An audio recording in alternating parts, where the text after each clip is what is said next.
How do you get told you were never family by the woman standing in your dead father's church holding your dead father's grandchild over the water? My stepmother did it in one sentence, in front of the whole parish. She lifted the printed program off the lectern, drew a pen through my name on the Godparents line while the guests were still filing in, and told the usher to seat me in the back with the Caterers. She turned to the priest and said, loud enough for the front 8 pews, that I was a guest, not kin. A cousin pressed a coat check stub into my hand like I was staff. I did not raise my voice. I set one thing on the lectern beside her marked-up program, the card my father wrote in his own hand, my name on the Godparents line in his blue ink, the card she never knew I kept, and I told her, keep your copy. This is the one he actually wrote. Then I walked out to the vestibule and made a phone call I had been carrying sealed for 4 years. My grandfather built this family. Before he died, he pressed a card into my hand and said, if she ever tries to put you out, you call this number, and only then. So I called it. The man on the other end was already in the parish lot by the time the priest reached the water, a small old man in a brown coat, a folder under his arm, starting up the steps she would have given anything to keep him from climbing. I'm the stepson nobody wanted on the card.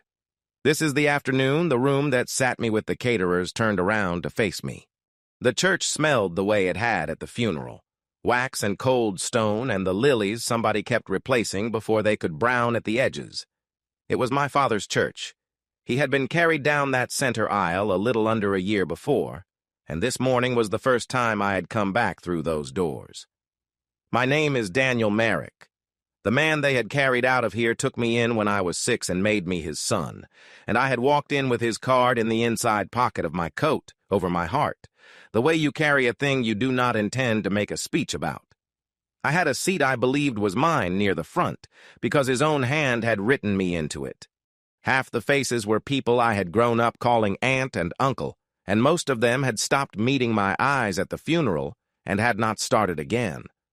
My half-sister Claire stood near the font with the baby against her shoulder, one small fist knotted in her collar.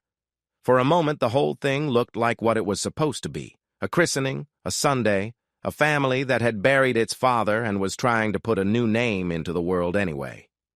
Claire caught my eye across the pews, and something moved in her face, an apology she had not decided whether to say out loud, before her mother stepped into the space between us and took the sightline for herself. Vivian Merrick did not hurry. That is the part people lose when I tell it. They picture a scene, a woman losing her grip, raised voices at a baptism. It was the opposite of that. She walked to the lectern where the programs were stacked, lifted the top one, and uncapped a pen. Black, ordinary, the kind that lives forgotten at the bottom of a purse. She found the Godparents line without hunting for it, the way you find a thing you already planned to touch. She drew the pen through my name once, left to right, the way you cross off an errand you have already run. Then she went back over it and pressed until the letters under the ink were a solid black bar. Guests were still coming up the aisle behind her. She had timed it so they would see it done. She lifted her chin toward the usher and did not lower her voice. Seat him at the back by the service doors, wherever the help ends up. My phone was already in my hand, low against my coat, and while her eyes were on the usher, I took one quiet picture of the program lying struck on the lectern. The usher was a boy, 19 at most, and none of this was his to carry. He looked at me, then found something fascinating about his own shoes. On my other side, a cousin I had not spoken to since the funeral leaned in and folded a slip of paper into my palm, quick and low, the way you hand off a tip in a coat closet. It was a stub, a little paper tag with a number printed on it. He gave me a small, pained smile, as if the kindness he was doing me lived entirely in the fact that he said nothing at all. Father Doyle had come up beside her with the ceremony card in his hand. He had buried my father. He had known this family a good deal longer than Vivian had been standing in it. He looked at the black bar on the program, and then he looked at me, and I watched him understand exactly what she had done. Vivian, he's listed right here as the godfather. Thomas wrote him in himself before he passed. Thomas is gone, Father. I decide who stands at that font now. He is a guest, not kin, and the program ought to reflect it. This is a sacrament, not a seating chart. The man your husband chose to answer for his own grandson is standing 4 feet from you. The child has a grandmother to answer for him, and a mother who agrees with me. That is more than enough family for one font. Daniel can take a chair in the back, and let the rest of us get on with the morning. Claire's mouth opened.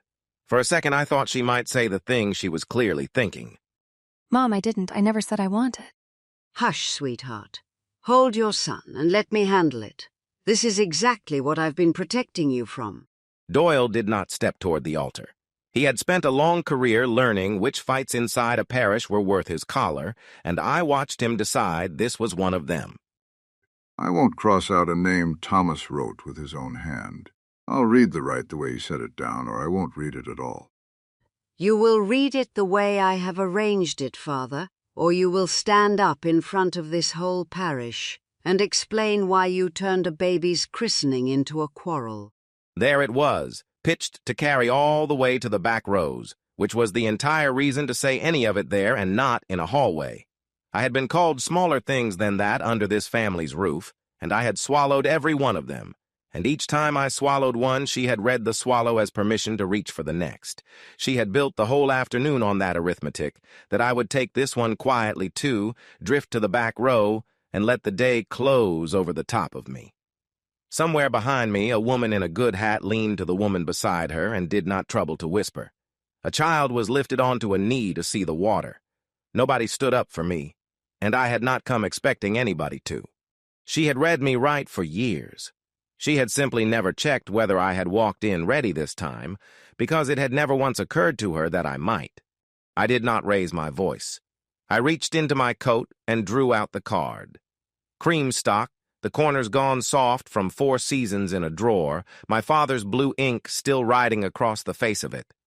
Godfather, and then my name, in the lean and loop of a hand I could have picked out of a stack in the dark. I set it on the lectern beside her marked-up program, squared it to the edge, face up, in the one place where Doyle could read it, and she could not pretend it was not there. "Keep your copy," I said. "This is the one he actually wrote." For the first time that morning, she went still. Not rattled.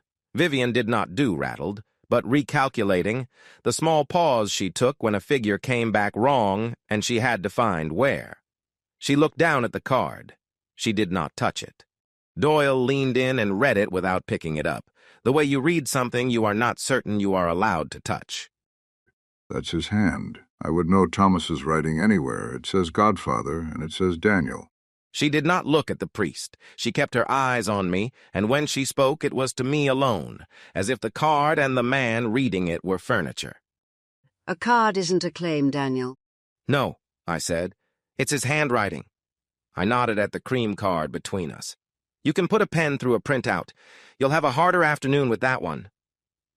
A dead man's handwriting doesn't change one thing about today. "It changes what these 8 pews just watched you do to it," I said. This is Claire's day, her son's day. Don't you dare turn it into yours. "I didn't lift a pen this morning," I said. "You did. In front of everyone still walking in the door." Sit down or leave, Daniel. Those are the only 2 things you get to do in this church today. You always do this. You make yourself the injured party, so that no one has to look at anything else in the room. "I've barely said a word," I said. "You're the one giving the performance." I was not enjoying it exactly. But there is a difference between a man who has run out of words and a man who is choosing them one at a time, and for the first morning in all the years I had known her, she could not tell which one she was looking at. Doyle's eyes went from the card to her and stayed there a beat too long for her comfort. She felt the floor of the room begin to tip, and she did the thing she always did when a room got away from her. She filled the air with motion, turned to the aisle, and lifted her voice into the warm register she kept for other people. Everyone, please, find your seats. Father is ready to begin. Doyle looked at the card once more, and then at me once more. And then he chose the easier of the 2 things standing in front of him. Let's begin, and we'll settle the rest afterward. He turned toward the altar. The current of people closed over the aisle and carried me back with it, the way a crowd does, and I let it carry me. Standing there to argue was the single move that would have handed her the exact story she wanted, a bitter man making noise at a baby's christening, in front of 8 pews of people who had come to watch water poured over a child, not a grown son come apart at the seams. So I went. What I remember most is how ordinary it looked from behind.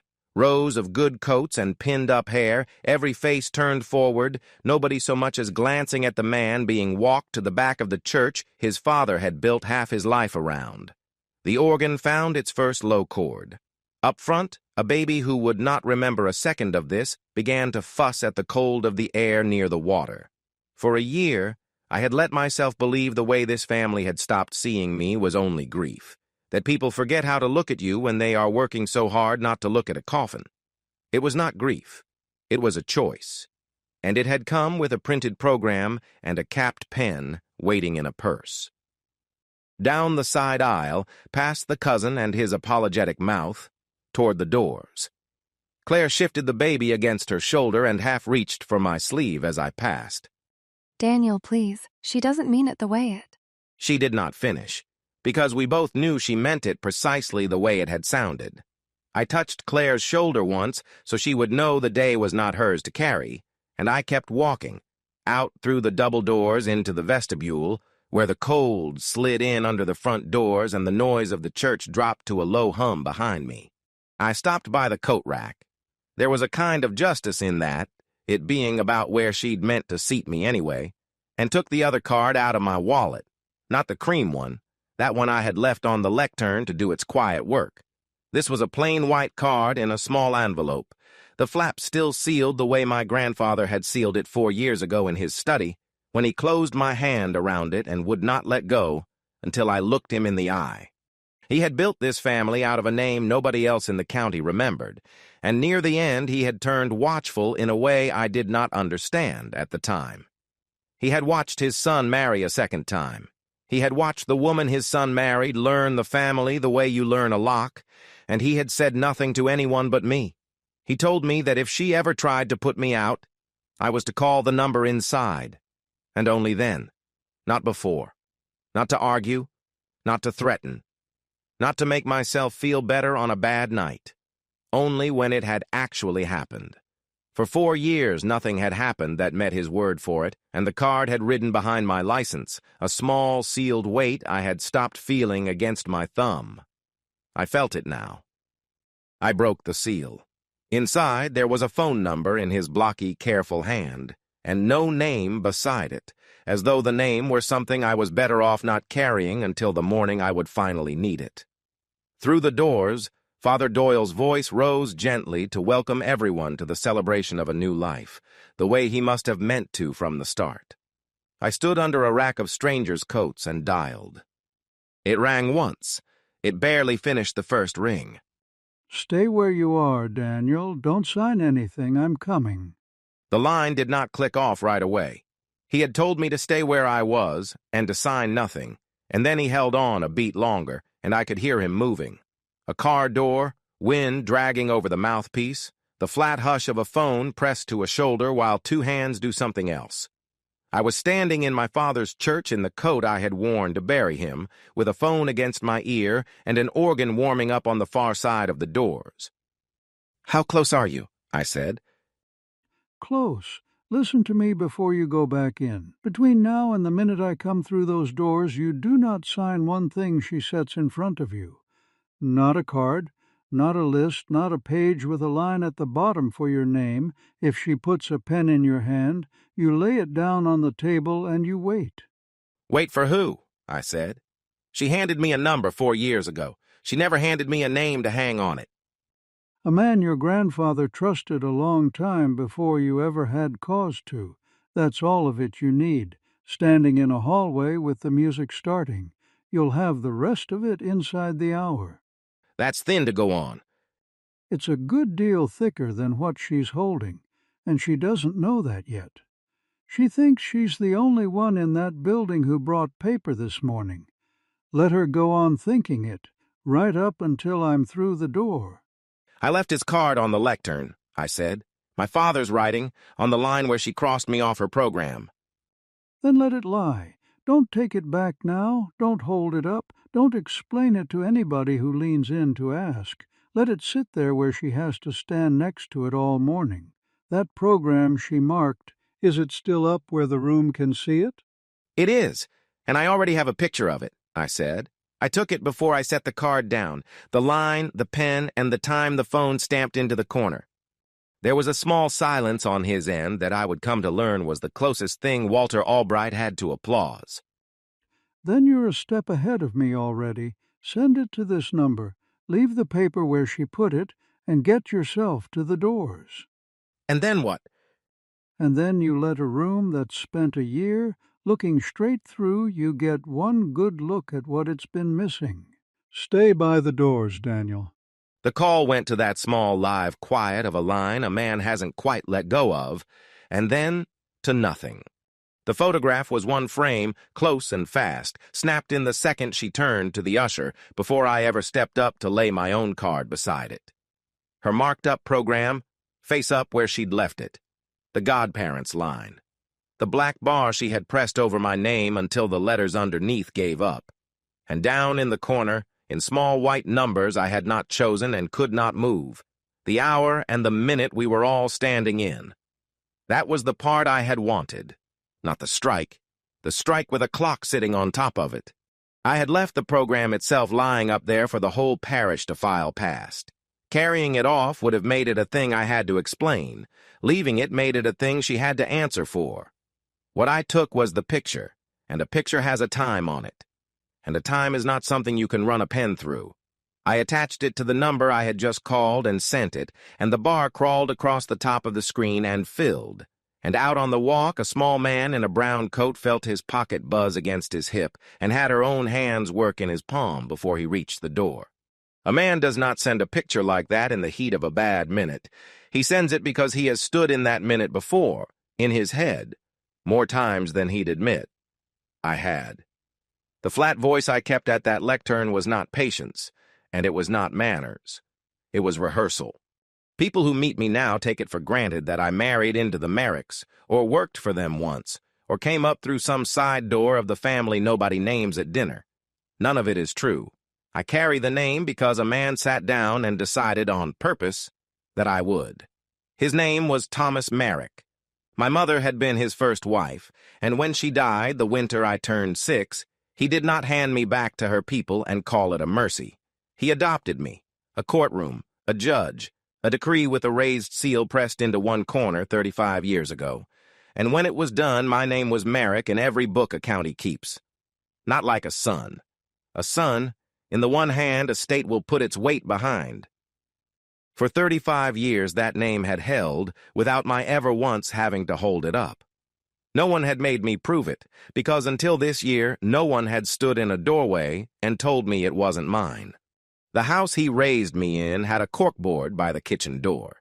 He hung it when I was small and never took it down, and for 30 years it held whatever mattered that week. A school calendar, a number torn off a corner, a snapshot going soft, a note in his square hand to clear the gutters before the freeze. My own name was pinned across it in a dozen places, in his writing. When I think of that house, I see the board first, and my father in front of it with a tack held between his teeth. He had a father of his own, and his name was Arthur. If Thomas made me a son, Arthur built the thing a son could belong to, the house, the name, the whole family that would decide years on that it could hold a christening and leave me standing on the wrong side of it. 4 years before that morning in the church, when I was 37, he called me into his study and shut the door, which he almost never did. Sit. You've got your serious face on, I said. The gutters can hold till Saturday. It isn't the gutters. There was a small white envelope on the desk sealed. He turned it once in his fingers and pushed it across to me. You take this and you keep it shut. Shut until when? Until she tries to put you out. You call the number that's inside it, and you call it then, and not a day before. Put me out of what? I said. It's Dad's house. Nobody's putting anybody out of anywhere. I didn't say the house. Then say what you do mean. You're being about as plain as the weather. I'm being as plain as a man can be about a thing that hasn't happened yet. The day it happens, you won't need me to have spelled it for you. You'll stand there and know it for exactly what it is. And if I open it tonight, just to see whose number I'm carrying? Then you've spent it. It's good for the one time. Open it to win an argument at supper, it's gone. Open it on a lone night because you'd like to feel less alone, it's gone. You open it the day she shut a door on you and put her own hand to paper doing it, that day and no sooner. You keep saying she. I do. You're not going to give me a name to go with it.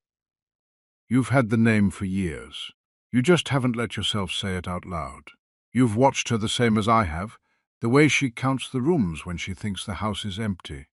That's a hard thing to lay on family. It is. I've lived long enough to have earned a few hard ones. You hold that card. If I'm wrong about her, you'll never open it, and you'll bury me thinking I was a suspicious old man, and I can carry being wrong. What I can't carry is leaving you in front of a shut door some day with nothing in your pocket. He folded my hand shut over the envelope with both of his, dry and heavy, and held it there until I quit working at the flap with my thumb. He never took the thing past that one conversation, and inside a few years he was gone. I slid the card behind my license, into the slot where a thing stops pressing on you and turns into just another edge in a wallet you no longer feel, and I let myself believe I'd go my whole life and never have to open it. For 4 years, that was the man I most wanted to be, the one who never gets put out badly enough to make the call. This morning she took that man away from me with a capped pen and a printed line and handed me back the other one, the one Arthur had armed and sent home to wait. My father died last spring. He was sick just long enough to set his affairs in a straight row and not long enough for any of us to get used to the shape of it. My half-sister was carrying his first grandchild through those months, a boy on his way into a world my father already knew he'd miss. Before he went, he sat at the kitchen table under that same corkboard and filled out a card for a christening he would not live to see, and on the line for the Godfather, he wrote my name in his own blue ink. He didn't run it past Vivian. He didn't run it past anybody.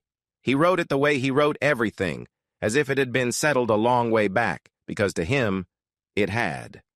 This morning was not the first time she crossed me off a page in a church. It was the second. When we buried him last spring, Vivian saw to the funeral program, the folded sheet they hand you at the door, hymns down one side, family down the other. Under the line that read, "Survived by," she printed his wife and his daughter and the grandchild not yet born. She did not print me. I stood in a pew reading my own father's memorial and found that on paper he had not been survived by me at all. I said nothing. I told myself it was grief, that a person gets careless with a list while their hands are shaking. I gave myself a full year of believing that. Then she stood at a font this morning with the pen already waiting in her purse, and I understood that her hands had never once been shaking. They had been practicing. Vivian was my father's second wife. My mother was his first, gone so long now that what's left of her fits in one box. Vivian married into a family that had been standing 2 full generations before she reached it, and it never let her forget, one day in 30 years, that she had come after the concrete was poured. I watched them do it to her, and I won't stand here and pretend I didn't. What hope do you remember that one, Vivian? You weren't in the family yet. I don't suppose I was. Don't fret, dear. You'll catch us up eventually. And Vivian would hand the smile back across the table, the one that reached nothing, and answer it level enough that they could tell themselves it hadn't landed. She had a son of her own. Ethan, 16, not my father's blood, and my father had never adopted him the way he'd adopted me. I don't set it down that way to cut at the boy. I set it down that way because it is the whole of her fear in a single line.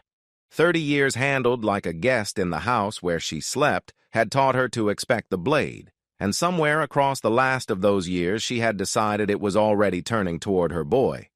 That when this family finally sat down to its real reckoning, Ethan would be the name left off the bottom the way she had always been left off it. So she chose to do the counting first. She would not stand and wait to be crossed out by somebody else's hand. She would be the hand holding the pen. I did not walk out of that church feeling smaller. I have felt smaller than that at this family's own table, over a plate of food, with everyone being kind to my face. What I felt in the vestibule, with the phone gone quiet in my hand, was flatter and steadier than that. The plain steadiness of finally having a reason to do the one thing I had been told, 4 years back, I would be allowed to do exactly once. I hadn't worked all of that out standing in the vestibule with the organ bleeding through the doors. I worked it out across 3 weeks, the 3 weeks that came just before this morning. And it began the afternoon I drove out to the house I was raised in and could not get through my own front door. The locks were the first thing she changed. The key went into the front door an inch and stopped on nothing. I stood on the step of the house I was raised in and worked it back and forth twice, the way a hand keeps trying after the head already knows, a key that had turned that deadbolt for 30 years gone dead in my fist. This was 3 weeks before the christening, a Tuesday, the rain coming down flat and gray the way it does out in that part of the county when it has settled in to stay the whole afternoon. I had driven the 40 minutes out because an envelope had come to my apartment that week with no letter in it. Only a photocopy of a document she had mailed around to the family, a page with the word trust set across the top and a column of names running down one side. On the line where mine should have been, there was a black bar, a place where a pen had been pushed back and forth until the letters underneath gave up. The rest of the family had gotten that same page of hers, unmarked. Mine was the only one she had drawn the bar across before she mailed it. I had not called her about it. I had put it face up on the passenger seat and driven out to make her say to my face what she had already said on paper to every cousin and aunt with a mailbox. The locks were the first thing she changed. She had taken even that much of the conversation away before I ever reached the door. That was when I saw the box. It sat down at the curb, out past the end of the walk where the cans go, a single flat carton with the flaps folded shut and one whole side gone dark and soft where the rain had been working at it. I knew the box before I reached it. My mother, my father's first wife, gone so long that everything left of her fit inside that one carton, had lived on the top shelf of the hall closet for 35 years, up behind the winter coats, and my father had never once made an occasion of it. Vivian had carried it out to the road and set it down in the weather, between the recycling and the yard bags, on a morning she had picked for its rain. A younger version of me would have felt the bottom go out of the afternoon, standing on that walk. I had felt exactly that before, at this family's own table, over a plate of food, with everyone being kind to my face. I did not feel it at the curb. What came instead was flatter and steadier, and I did not trust it, and I was glad to have it. I went up the walk with that instead of the other thing. I did not pound on the door.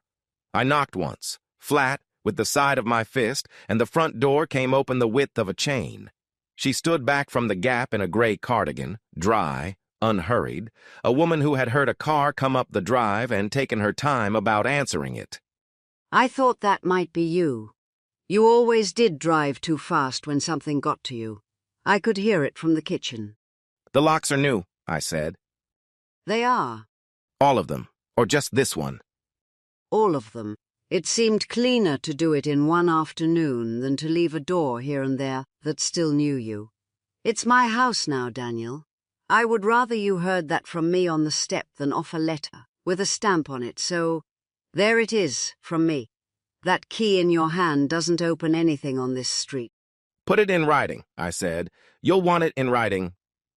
It is in writing. That's the whole point. It's what came to your apartment, which I assume is why you're standing in my rain. You always did like paper. You liked it better than you liked most of us. You drew a line through my name on it? I corrected it. There's a difference. A copy went to the whole family so they could all read the same page at the same time, and no one could stand up a year from now and say they hadn't been told. I marked only the one I sent to you, because you were the one it concerned. I thought that was fairer than letting you hear it from a cousin at a barbecue. That was thoughtful. I thought so. She had a way of setting a sentence down and stepping back from it, the way you leave a plate at the edge of a table to see whether the other person will reach for it. For 30 years, I had reached. I had reached across every one of those dinners for a smile that never quite arrived and a seat that was always somebody else's to offer. I was done reaching.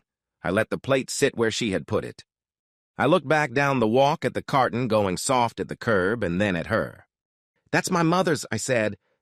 That is a dead woman's box that has been taking up a shelf in my front hall since before Claire could walk. I have lived 30 years in a house full of other people's dead, and I am finally the one who gets to decide what stays on the shelves. It's out at the road so you can take it with you when you leave. Consider that a courtesy. I could have set it out with the bins and let you wonder. "You changed every lock, filed on the house, and put a corrected copy in a dozen mailboxes," I said. "That's a great many quiet afternoons for a woman only fixing a clerical mistake." You'd have preferred a rage. Things thrown on the lawn, my voice carrying the neighbors at their windows. That would be so much easier for you. Then I'm the hysterical second wife, and you're the wronged son, and everyone knows their part. I'm sorry to disappoint you. I did it at a desk in the morning, with a cup of coffee going cold at my elbow. That frightens you more, and I think it ought to. "Why?" I said, not loud, just the word. Because you have had 30 years of being handed to, and you don't even know that's the word for it. A name that was never yours by blood, a father who chose you and never once let a room forget what a fine man it made him to have done it. A grandfather who behaved as though you'd hung the porch light yourself. You have never, not one single day of your life, had to wonder whether your name would be on the list. I have wondered every day since I married into this house. They had a way at every table of reminding me. I came in late, boy who is 16, and hasn't got one drop of Merrick in him, and I have watched, up close, exactly what this family does to the people who show up after the concrete's gone hard. I am not going to stand at the back of some church one day and watch them do it first. For once, somebody in this house moved first, and it was me. You can call it cruel if it helps you sleep. I have decided I can live with cruel a good deal more easily than I could ever live with watching. Thomas took you in as a charity case the winter you turned 6 and dressed it up as fatherhood because it flattered him to be the kind of man who would. That is all it ever was, a kindness he did to himself, to feel like a good man in the doing. It doesn't make you a Merrick, and it does not put your name on my deed. There was an answer to the part about my father. There is always an answer. But every answer I had ended with me shouting my own paternity up at a chained door while some neighbor found a reason to stand at the foot of his driveway with an umbrella, and that was the exact picture she had set the whole wet porch to take. So I did not give it to her. I turned and went back down the walk to the curb instead. Behind me, she did not close the door. She watched from behind the chain the way you watch a man do a thing you have already decided to have no feeling about. I crouched over the box and opened the soft flaps. Before I touched anything inside it, I took my phone out and photographed it exactly where she had left it. Down at the lip of the gutter, the water standing gray in the bottom of it, the day and the hour printed small and white in the corner where the phone puts them, and I could not move them. Then I lifted the things out one at a time. I am not going to walk you through what a box like that holds. It is not the part that matters here, and it is not yours to have. I set each piece on my knee under the flap of my coat, out of the rain, long enough to get the worst of the wet off it, and I did not say one word the whole time I did it. When I had looked at all of it, I tipped the standing water out of the carton and packed every piece back inside in the order it had come out, and I folded the flaps down. I could have carried it to my car right then. I thought about it with my hands already soaked through. But I was not going to load my mother into a trunk in the rain and drive her off like a man clearing a storage unit ahead of the lean, not while Vivian stood behind a chain watching to see whether I would do exactly that. The evicted charity case she had just named me, made real, made into a picture somebody could keep. That was the one thing on that curb I would not give her. So I did not take it. I left the carton where she had set it, down at the lip of the gutter with the flaps folded shut, and I did not carry it 1 inch off that curb toward my trunk. The rain had already found the soft seam along the bottom again by the time I straightened up, and I knew it would go on working at the box there in the dark after I was gone. I made myself look at that, and I left it anyway. She had set a dead woman's box out at the road on purpose, in the rain, in front of her own windows. She could be the one to carry it back in. She watched me do all of it, and never once came out from behind the chain. I understood that, too. Coming out would have made her a woman standing in the rain over a dead woman's box. Staying behind the door kept her a woman who had merely cleared a shelf. She had already settled which of those two the street should remember. She thought about everything. That was the whole trouble with her. The copy she had mailed was still on the passenger seat when I got back to the car, folded open to the page with my name on it. I did not tear it in half and leave it in the gutter the way you want to with a thing that has cut you.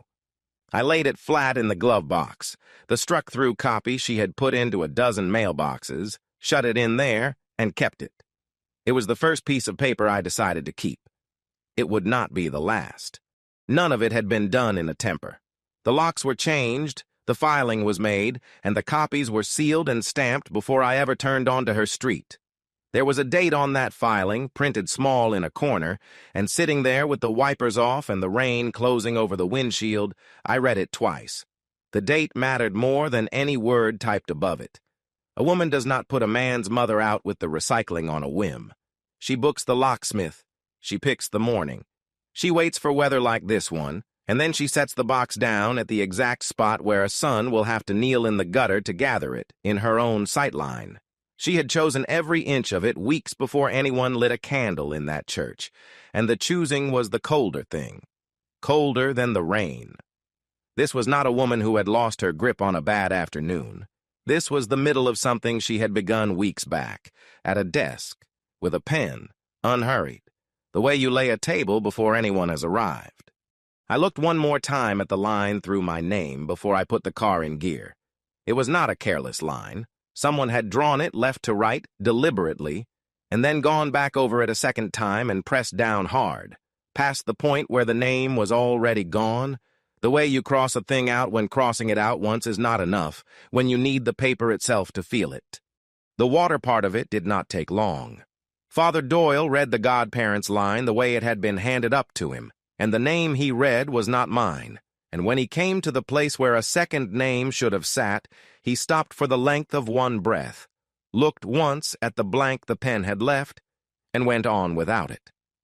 I sat that out from the back, in a back pew the usher had walked me to, and I watched Vivian hold the child out over the water while a room of people I had known my whole life kept their faces to the front and off me. Then it was done. The baby was christened and did not cry, and the parish stood as one and moved next door to the hall to eat. Somewhere out past the edge of the county, a gray car was closing the distance on a wet road, and the man driving it had told me twice to stay where I was and sign nothing. He was already coming. All I had to do was still be standing in that building when he came through the doors. The hall was the long, low room every parish keeps for exactly this. Folding tables in rows, a coffee urn breathing steam in the corner, a sheet cake under a dome of plastic waiting on a knife. I put my back to the far wall and let the room fill in front of me. I was not going to carry a plate through that crowd and hand people the chance to step away from me while holding one. Aunt Diane found me before I had been against the wall a full minute. She is 63, and she has a way of arriving in front of a man like a bill somebody finally decided to collect. After everything this family gave you, she said, a home, a name, a father who did not have to take you in and took you anyway, and this is the day you choose, her grandson's baptism. You could not let one afternoon go by without turning it into a thing about you. I set a card on a lectern, I said, and I sat where the usher put me. If that's a scene, it's the quietest one this parish has had all year. What hope do you have against me? Don't be clever with me. I have watched you be quiet for 35 years, and it is the loudest thing in any room you walk into. You sit there with that face, and you make every last one of us feel like we owe you an apology for something not one of us can even name. Somebody could name it this morning. What hope do you have against me? There. She half turned toward the tables, calling them up to witness. You hear him, Thomas is barely a year in the ground, and his boy cannot let a single christening pass without keeping score. He has been keeping it his whole life. Under everything, always this little ledger of who owed him what and who never paid. I'm not the one who took a pen to a program this morning before the guests were in their seats. What hope do you have against me? She fixed a printout. That is the thing you are standing here nursing on a baby's baptism. A woman took a pen to a printout and corrected it, and you would have this whole parish believe she is the villain of a christening.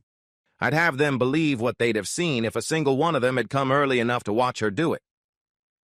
What hope do you have against me? Nobody came early to watch anybody. People came to see a baby welcomed into the church. That is what a whole person sees on a day like this one, Daniel. A baby. You are the only man in this hall who walked in and saw a piece of paper and a grievance he could finally cash. I saw the water, too. I've had 35 years of practice seeing both at once in this family at things exactly like this. What hope do you have against me? A program. A piece of paper. She said it as though it closed the case for her. And that is the whole of you, if anyone in this family were honest enough to say it out loud on a full day like today. It has always been paper with you. That is all you ever were when you stripped the sentiment off it. A piece of paper a kind man signed a long time ago. He only ever belonged on paper. What hope do you have against me? Vivian has said it for years quietly, the way a person says a hard true thing, and the rest of us were too soft to say it back to your face. Well, nobody is being soft this afternoon. And there it was, set down at the edge of the table for me to reach, the way she had always known how to leave a thing where a man would step on it. Paper. I had 35 years of it standing behind me. A decree with a raised seal, my father's blue ink, a name a county wrote down once and never in 3.5 decades unwrote. I had all of it, and with all of it at my back, the only thing I let out of my mouth was the cheap and easy half. Paper's held up longer than most people in this room, I said. It got a short laugh from one corner, and it cost me the rest of the floor, and I felt the two happen inside the same second. A man who answers his whole family with one dry line about paper is a man the room decides has nothing warmer under it. Not one person standing near that cake had been in the church at 9 that morning to see her lift the program and draw the pen. They had not seen the strike. They had seen a woman up front with wet eyes hold a baby over the water, and now they had a man flat against the back wall who would not stand up for himself past a wisecrack, and between those two the arithmetic did itself. It did not come out my way. What hope do you have against me? Not today, Daniel, Diane said, softer now, and the soft was worse than the loud because it meant she had already won and could afford to bring it down. Two of the cousins found something to study on the floor. Father Doyle, who had held that one breath at the blank line an hour before, turned half away and gave his hands a job at the coffee urn. Vivian had stood back through all of it and let Diane run the fence for her. Now she stepped out into the middle of the floor, into all the sympathy Diane had raked her way, folded her hands at her waist, lifted her chin, and pitched her voice to reach the walls. Before anyone cuts that cake, I would like to say something. I think I have earned a minute. After the morning some of us have had. She let the room settle onto her. This is a family that has carried the same hurt for a very long time. Longer than the child we baptized today has been alive. Longer than some of you have even been in it, and I have decided, standing right here, that I am finished carrying it. Not on this day, not over this baby's head. I would like us to set it down properly, in a way that holds, so that when this little one is old enough to ask, who stood where on the morning he was christened, the answer is a clean one, and not an open wound anyone has to keep explaining. That is all I am asking. Peace on paper. Something everyone in this room can put their name to and live with. I hope you will meet me on it, Daniel. In front of everyone who loves this family. I hope you will show them today the kind of man my husband believed he raised. Peace, on paper, that everyone could sign. She said it to the whole hall, and she was saying it to one man, and the whole hall nodded along and never once heard the second thing folded inside it. I stood against that wall and watched her hold the floor and understood, in the flat, plain way, you understand a thing you should have caught while it was still a step off. Exactly what I had just done to myself. I had done the thing I always do. I had kept my face still and let one dry sentence stand in for the truth and trusted the truth to carry itself across a room without my lifting a hand behind it. It had not carried. Every time in 35 years I had swallowed it whole and let the swallowing pass for dignity, I had not been holding any line at all. I had been handing her the floor to stand on. She was standing on it right now, in front of a room already turned my way and turned the wrong way, and my own quiet was the thing under her feet. So I stopped. Not loud. Loud was hers. Loud was the exact floor she had built and was standing on, and I was not about to climb up beside her and lose there too. I stopped tending my face for a room that had already made up its mind, and I did the one thing left to me that did not need the room's permission to work. Ethan stood 3 feet down the wall from me, 16, in a jacket a size too big through the shoulders, holding a plastic cup of soda he had not touched, planted at the corner of the table the way a boy stands when he has been told to be somewhere, and not told why. Vivian's son, not my father's blood, Thomas never adopted him, and in a family where half the room had learned exactly how to needle a man over a plate of food, he had never once been unkind to me. He was close enough to reach, and he was watching his mother work the floor with something on his face I could not read yet. I took the folded copy out of the inside of my coat, where it had been riding since I lifted it from the glove box that morning. It was the one she had mailed around to the family 3 weeks back, the pages that had come to my apartment with no letter tucked inside them, the ones I had made myself a promise on a wet curb I would keep every last sheet of. I did not hold it up. I did not say one word over it. I opened it to the middle sheet, to the place where my name sat under the hard black bar she had drawn through it left to right, and then gone back across a second time, pressing until the letters underneath gave up. I laid it flat on the table, face up, turned so the print ran toward the boy and not toward me. Then I took my hand off it and looked back out at his mother, as though the page were the furthest thing from my mind. It took him a moment to look down.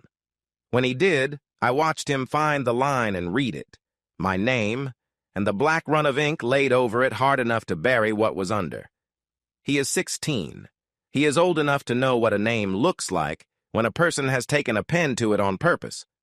Something moved through his face and then went carefully still, the way a face goes still on a kid who has just watched a thing he had half suspected turn solid on a table in front of him. He did not pick the page up. He did not look at me. He looked out at his mother in the middle of the floor with her hands folded and her few words going, and then he looked back down at the black bar over my name one more time, longer, and there it was. The first hairline crack running clean through the one person in that room she was doing every bit of it for. Out on the floor, she was still building it, telling them how long a family could carry a hurt when nobody was brave enough to lay it down, how a christening was the right day of all the days in the year to put old business to rest and start a child's life clean. She said it warmly. She said it well. Every soft word of it was aimed at the man against the back wall, and the room was nodding along before she reached the end of a sentence. I stood there and watched her fold her hands and let them love her for it, and I understood that a few words about family peace were not going to stay words. There was going to be a table, and a pen, and a page with a line waiting at the bottom of it, and she was going to ask me to sit down in front of every one of them and put my name where a name of mine had never once been struck through, under the one sentence that gave the rest of it away. She simply had not slid it across the table yet. She did not slide it across a table in front of the room. That was the loud version, the one I had braced against the wall and waited for, and Vivian had never once in 30 years picked loud when quiet would carry the thing farther. She let the hall hold her few words a breath longer, let the nodding run itself out, and then she gathered all that warmth back up and turned it on me, pitched so the near tables heard it clean and the far tables could fill in the kindness for themselves. "Not out here," she said. "Come sit with me a minute, Daniel. Like people who are raised right. Diane will come in with us. I'd rather have someone in the room who loves us both." It was clean work, and the whole hall took it exactly as she had cut it to be taken. A woman too gracious to brawl at a christening. A man being handed one more chance than the room thought he had coming, who would have to be a cold and shrunken thing to turn down a quiet word in front of all of them. The floor had already gone to her an hour before, on the strength of a dry line I never should have handed them, and this only set the last nail. Two of the cousins looked relieved. Father Doyle gave his hands back to the urn. There was nothing to win by planting my heels on that floor, and she knew it, and she knew that I knew it, which was the whole of why she had built the offer out in the open, where the offer was the thing everyone would remember. She had learned, same as I had that morning, that the open room was hers. So I let her keep it, and I went where the room could not follow. On the way to the side door, I passed the boy. Ethan had not moved off his 3 feet of wall, and he did not say anything to me, and I did not say anything to him. But his eyes came off his mother and followed me the length of the room.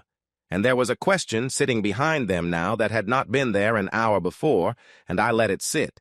He was 16, and an hour before he had read my name with a black bar drawn through it, and he had not been able to put it back down. I left his question where it sat and let it keep working on him. The parish office was a square little room off the back of the hall, one blind half drawn, a metal desk, a crucifix, a wall calendar 3 days behind, a coffee ring dried into the blotter years back. She had been in it before the rest of us. I clocked that first. The desk lamp was already burning in the middle of a bright afternoon, and a single sheet sat squared to the edge of the blotter, and a pen lay across the head of it at a slight angle, set down the particular way you set a pen when you want a man to see it waiting without your having to point at it. Nothing about that room was arranged in the last 5 minutes. It had been arranged the way a table is set before the guests are let in. "You had the lamp on before I came in," I said. "You wrote this out before my father's grandson had the water on his head." I had it ready. Ready is not a crime, Daniel. It is only being a step ahead of a man who has never once in his life been a step ahead of me. Diane took the door, not through it. She drew it to within a hand's width of the frame, set her back to the jamb, and folded her arms near enough to hear every word, and placed just so that afterward she could swear on her life nothing forced had happened, in a room whose door was not even shut. Vivian went round and sat behind the desk and left me the 2 near chairs. Sit down. "I'm all right on my feet."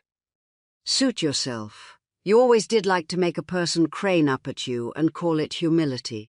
"I've craned my neck the other way all afternoon," I said. "I'll stand a while." Then stand and listen. It's 1 page. It says this family is finished fighting, that whatever anybody thought they were owed on I settled. And nobody comes back a year from now to tear the whole wound open again. A line to hold the peace. People sign them across a desk every day of the week. Read it, put your name under it, and go eat a piece of your nephew's cake. Don't spoil the child's afternoon over 1 short paragraph. I picked it up. It was 1 paragraph, and it was not nothing, and she had known full well it would take me under a minute to see how much it was not. It said nothing about a pew, nothing about a seat or a program or a christening. "Any claim, interest, or right of any kind," I read off it, "in the property and the estate." I looked up at her. "That's a wide net for a page about a baby." It's a thorough one. Thorough is how you keep a thing from ever being opened twice. It named the estate the careful way a thing gets named, so that a man cannot come back later and say he'd thought he was signing off only the small end of it. At the foot of it a line waited, and under the line my own name sat typed, patient, ready for a hand. This was the house I had been raised in from the time I was 6 years old. The closet with the high shelf, the corkboard by the kitchen door where my father pinned 30 years of paper, the porch I had stood on 3 weeks before with a key that no longer turned. It was all of that gathered into 1 paragraph and held out to me with a pen laid across the top. In plain English, she was not moving a chair. She was moving the whole house out from under me. And she had chosen the 1 afternoon in the year on which refusing to help her carry it would paint me the coldest man under the roof. "This was never about where I sat this morning," I said. No, it wasn't. Sign the page, Daniel. "I'm not signing a house away at a baby's christening because you set a pen on a desk and turned a lamp on." I laid the page back down flat and kept my hand well off the pen. Then I did the thing the little room had not been furnished for. I turned half away from the desk, away from her, and I put it to the witness she had walked in here on purpose to have. Diane. She wanted you standing in that door so there'd be somebody who watched me sign of my own free will. Good. Then watch the whole of it, not the half she'd like you to. Ask her what's on this page. Not peace, not the baby. Ask her out loud what she's making me sign away, and make her answer where you can hear it. Don't put on a show. Nobody in this room needs a speech from you. It isn't a speech. It's one question, and you're the only person alive who can answer it. Say it in front of Diane. Say what I'm signing away. Vivian, the arms by the door, came unfolded an inch. Maybe this is a thing for another day. It's a thing for today. Stay where you are, Diane. She came forward against the desk, and the warmth she had worn out in the hall went off her face like a coat laid down. You want it, said Plain. You have no claim to any of it. Not the house, not the ground it stands on, not one plate in the cupboards.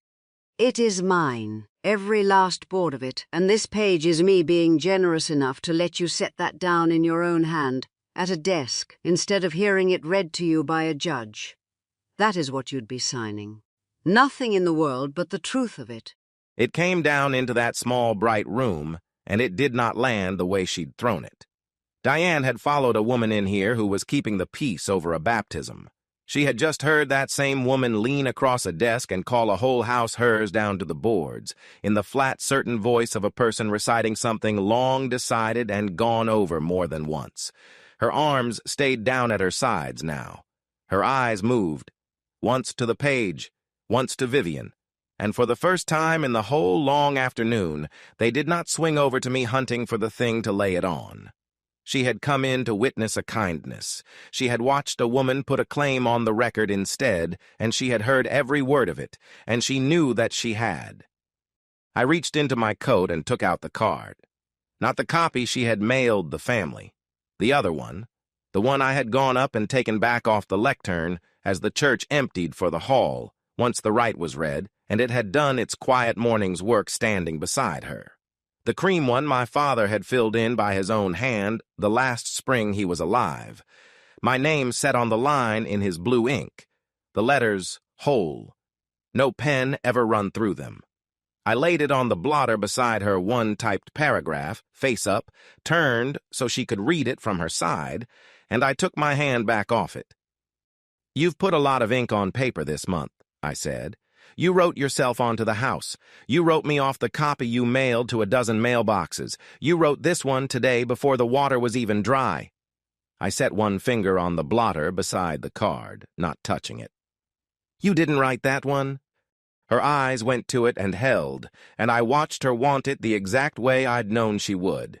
She reached across, unhurried, the way she reached for everything, slid 2 fingers under the edge of the cream card, and drew it toward her side of the desk, already turning it as it came, already deciding where a thing went once she'd decided it did not exist. I put my hand down flat over it before it cleared the middle of the blotter, and I held it there under my palm and did not let it move another inch. You don't get to keep the one thing you didn't write, I said. I drew it back to my side and put it away inside my coat. Sign the page, Daniel. No. Then you'll hear it from a judge, and you won't care for his hand any better than mine. You've just thrown out the kind version of this. Maybe I have. But you said the rest of it out loud in a room with your own witness holding the door, and I keep that whether I put my name on your page or not. You think you've done something clever. You've done what you always do. You've made a small hard point and lost the whole room to make it. The room isn't what I came in here for.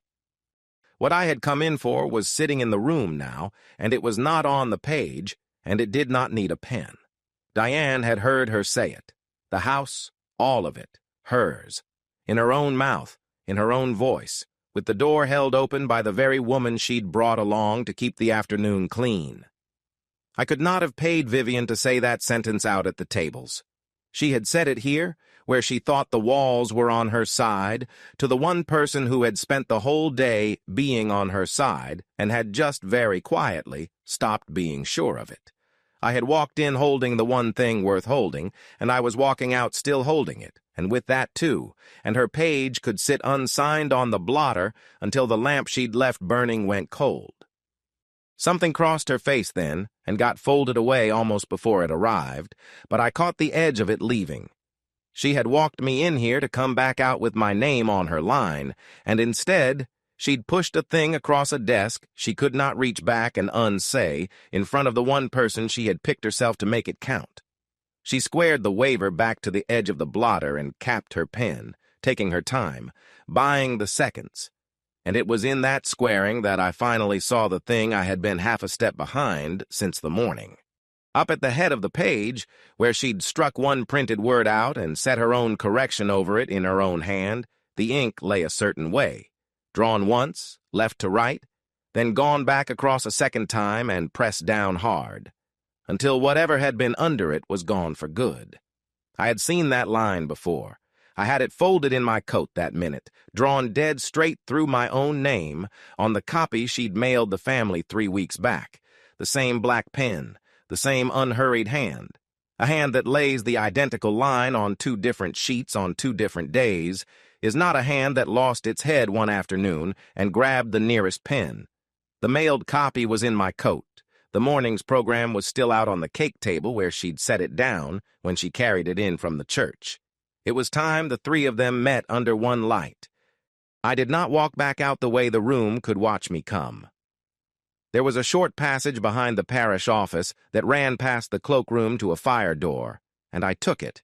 And I stopped where the coats hung 3 deep on a rolling rack, and nobody had a reason to stand. On the far side of the plaster, the hall was warming up again, cutlery finding cake plates, a child laughing once and getting hushed, Diane's voice somewhere in the middle of it already back to being kind. I let all of that stay on its side of the wall. I had 2 things folded in my coat and a third one waiting on the glass of my phone, and I had spent the whole afternoon being read wrong by a roomful of people, and I wanted 5 feet of quiet in which to read something myself for once and come out of it right. I took the mailed copy out first and laid it flat on the shelf above the coats, in the one bulb of light that hung there. It was the paper that had come to my apartment 3 weeks back with no letter tucked in it. The pages she sent to a dozen mailboxes at once, so the family would have her account settled in their minds long before anybody thought to ask me for mine. My name sat on it under a bar of black ink drawn straight across, left to right, and gone over a second time hard enough to lift a little ridge in the paper. I had looked at that bar on a wet curb the night it came and told myself it was only a woman in a temper with a pen. I had wanted it to be that. A temper cools. A temper you can forgive across a table. Then I brought up the photograph. I had taken it that morning in the church before the water while the guests were still filing in, and she was 3 feet off arranging her own good afternoon. One flat picture of the lectern program, the Godparents line, my name run through under the same black weight, the little clock in the corner reading 9:15, where no hand could go back and argue the time. I set the phone on the shelf beside the mailed page and turned it so the 2 of them lay under the bulb together, the picture and the paper, 3 weeks of days standing between when they were made. And they were the same, not near, the same. The same downhill tail off the last letter, the same little hook where the pen turned back on itself and started its second pass. The same place both times where the second pass bore down harder than the first, as if one crossing had not felt final to the hand that made it. I did not need a second opinion to see 2 lines drawn by one arm. I needed the 2 lines, my own eyes, and no wish left in me for them to come out different. A pen does not remember a mood from 3 weeks ago. A hand does. The mailed page had been struck and dropped in the mail, the same stretch of days she put her name on the house and changed every lock and set a dead woman's things down in the rain. The photograph was made this morning over a christening. 21 days apart, the identical stroke both times. That is not a person who lost her head once at a font and grabbed the nearest pen. That is a person finishing a sentence she had started before any of us were dressed for church. And there had been a third crossing not 10 minutes back. On her own piece page in that office, one printed word struck out, and her correction laid over it in the very same weight. 3 struck sheets, 1 pen, 1 arm. I had watched the newest of them dry. 1 pen, 1 hand, 3 weeks before she smiled for the cameras. I took the last thing out of my coat then, because a man ought to look at the whole account, and not just the red side of it. The cream card. My father's card. Filled in the last spring he was alive. My name on the Godparents line in his own blue ink. The letters standing whole, no bar drawn through them by any hand that ever lived. I laid it above the 2 struck sheets, so the 3 ran down the wood in a column under the light. 2 versions of my name a pen had gone hunting for. One it had never once found. The oldest sheet on the shelf was the only true one on it, and it was the only one she had not written. I did not carry any of it back out. Papers waved around at that party would have bought me nothing but the same afternoon over again, her face going soft and sorry while the cousins found the floor. So I slid the mailed copy back inside my coat, and the card behind it, and I put the whole column away to be opened somewhere the strokes would be let to mean what they were. I had the coat half buttoned over the pocket when I heard him come down the passage, not fast, the way a boy walks when he has decided to do a thing and is talking himself out of it with every step. Ethan stopped a little way off, in the mouth of the cloakroom, still in the jacket a size too wide through the shoulders, still holding the plastic cup of soda he had not touched in an hour. He looked at me, and then at my coat where the light had just been on the shelf, as if he had caught the tail of the column before I closed it away. That was the one she sent around, he said. The pages. I know what those look like. Ours came to the house. She left it out on the counter a whole week like a dare, like she wanted somebody to say something about it. Nobody did. You did just now, I said. I did not take them back out. You'd have seen her make them. At the kitchen table, weeks ago. He turned the cup a slow quarter and did not drink from it. The fat one, the stack she mailed everybody. She had it flat in front of her and went down your name with the pen. Black, the one that lives in the drawer by the phone. Twice, I remember, like the first pass hadn't taken. I thought she was tidying up paperwork. That's what she called it, tidying. When? I said. The night at the table. Put a marker on it for me. 3 weekends back. I know because the locksmith came that same Saturday. I let him in. I held the door while he pulled the old cylinders out of the house. He said it slower as it came clear to him. And the stack went to the post office the Monday after. She had me carry it out to the car, so. All of it that 1 week, the locks, the pages, all of it, before anybody said a single word to you about any of it. 3 weekends back.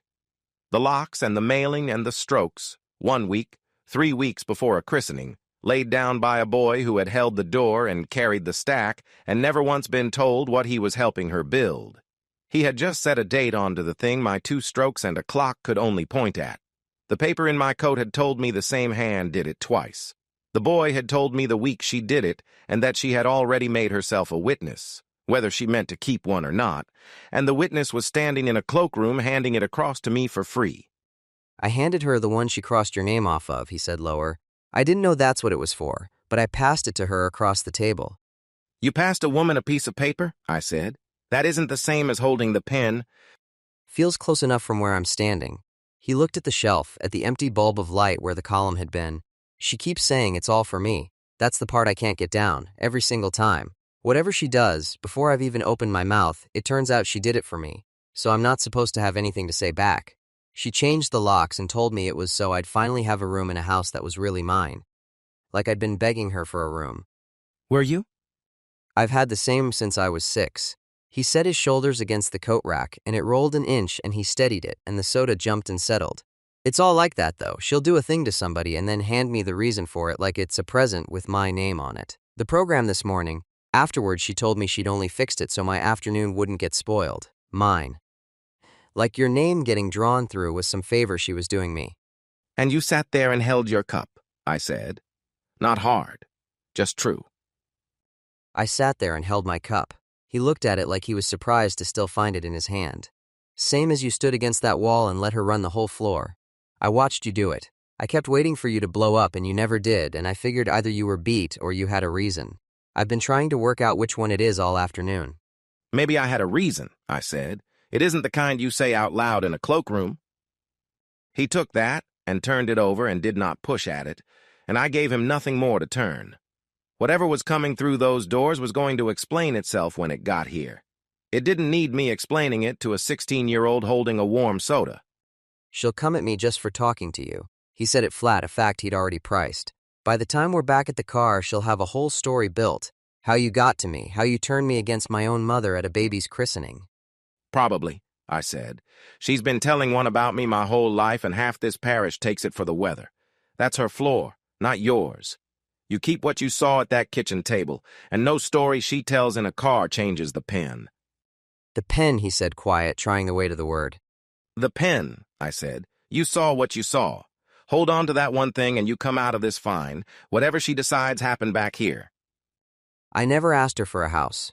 His jaw worked once. I never asked her for a name off anybody's program, and I sure didn't ask her for. And there he ran out of the words in the order he'd lined them up and started again, lower, and it came out of him the way the true thing always comes, sideways and a size too big for the room.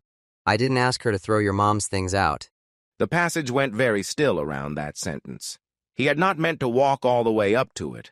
I watched him hear it land the same second I did, watched the color come up his neck, watched him cut one look at the fire door like a boy measuring a run. He had said the thing he'd been carrying since a rainy afternoon 3 weeks back, and now it was out in the air between us with nowhere to set it down. Then whatever this all is, I said, and I kept it short because a boy who has just told the truth does not need a speech stacked on top of it. It isn't yours to hold. You didn't buy it and you don't owe it. Somebody wrote your name on the front of it without asking you first. You're allowed to set it down. Can I? He said it not quite as a question. You've met her. For 30 years, I said. She's better at it than anyone you'll ever go up against again. That's still no reason to carry her house on your back for her. He almost answered that. I watched the answer arrive in him and watched him decide a cloakroom was not where it was going to get said. And then his mother's voice came through the wall, even and warm and pitched to carry. The voice that had run this whole family since before the boy was born. Ethan, come cut the first piece. People are waiting on you, Ethan. He looked at me one more time. Whatever had cracked open in his face when he said it about my mother did not close all the way back. It went careful. The way a thing goes careful on a kid who has said more than he planned and is only now pricing what it will run him. He set the untouched cup down on the end of the coat rack, quietly, like he did not want to carry even that much of the party back inside, and he turned up the passage toward the sound of his name being called a second time. I stood in the light by the coats a while longer with 3 sheets in my coat and a boy's confession cooling in the air, and I knew the crack running through the boy she was doing every bit of it for had just found the grain of the wood, and that the next thing to lean on it was going to split it clean down the middle. The passage kept its quiet after the boy went up it. I gave it a breath, until the coats on the rolling rack were the only company I had left, and then I brought the phone back out. Not for the 2 pictures riding on it. I had set those lines against each other already, and a stroke of ink does not change its mind between one telling and the next. I brought it out because I had spent the whole day staring at the places she had crossed a thing off, and not 1 minute on the place she had signed her own name down. A woman who files a paper leaves a track, and the track gets kept where anybody at all can walk up and read it. I had grown up at an address, and an address was the only key that door needed. The county keeps its records in the open. You need no reason and no leave and nobody's good opinion. You need the street and the number, and I had both by heart before I was old enough to ride a bike to them. I typed it in with my thumb braced against the coat rack, the flat way you would check a score, and the record came up on the small bright glass the same as it comes up for a stranger pricing the block. It did not say Vivian. It did not say Thomas either, or any single living name. The house I was raised in from the age of 6, the one she had changed every lock on 3 weeks back and laid her own name across as sole owner, that house had been deeded into a trust my grandfather built and recorded into it years ago, in a year older than the whole of the trouble stacked on top of it. I read the year twice, the careful way you read a thing you have wanted too long to trust the first look at it. It had gone into Arthur's trust and settled there and stayed, quiet, the way he did most things. Set down once, set down right, and left to hold, long before she ever stood on that porch and called the place hers. Her filing carried a date of its own, 3 weeks back. The same week as the locks, the same week as the pages she posted round the family. It lay across that old recording like a second name pressed hard over a first that had never once been rubbed out. She had not been left the house and unwound it. She had walked up to a place the county's own record already spelled out as her father-in-law's trust, and she had put her single name down as though the years underneath were blank paper. She filed to own a house that was never hers to file on. That was the whole of it, sitting in flat county type on a phone against a coat rack. Not a woman who had lost her head at a christening and snatched up a pen. Not even a widow reaching too far for a thing that was partly hers. The ground she had changed the locks on, the ground she had set my mother's box down on in the rain, the ground she had sent an usher to walk me to the back of, she had never held a square foot of it. She had changed those locks the way a stranger changes them on a house he has climbed into through a back window, and the record cared exactly that much. What it would not give me was the inside of that trust, who he had kept the house for, what he meant it to do once he was gone. A public index does not carry that, and the paper that did was not lying anywhere a stranger could thumb it open against a coat rack. So I did not have all of it. I had the one piece that mattered on the floor of that hall. The ground she had built her whole afternoon across had never for one day been under her feet. It made the copy folded against my chest heavier than it had been 10 minutes before. She had posted that page round the family, naming herself trustee and owner both. In the same stretch of days, the county's screen said the house was still sitting untouched in Arthur's trust, hers on no line anywhere in the record. Every house that got one was carrying her version home in a drawer, and one clerk's office was carrying the true one, and no one had gone to read it but me. I could have carried it to an office on Monday and gone home to wait on a hearing in some month I could not yet name. Stayed the man every face in that hall had already agreed I was. I had worn that coat all morning. I was done paying in it. I brought up the number I had opened that morning in the vestibule, the one I had carried sealed for 4 years, and I did not spend many words into it. I did not ask him to hurry. I told him where I was standing, and what was about to happen at the head of that table, and that the cake was still whole and would keep whole a few minutes yet.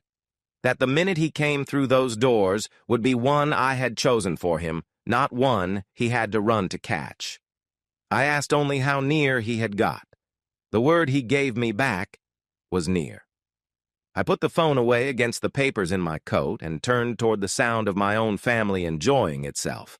The hall had gathered in around the long table while I was gone. Someone had carried the cake up to the middle of it, a white 2-tier thing with the baby's name written across the top in careful sugar.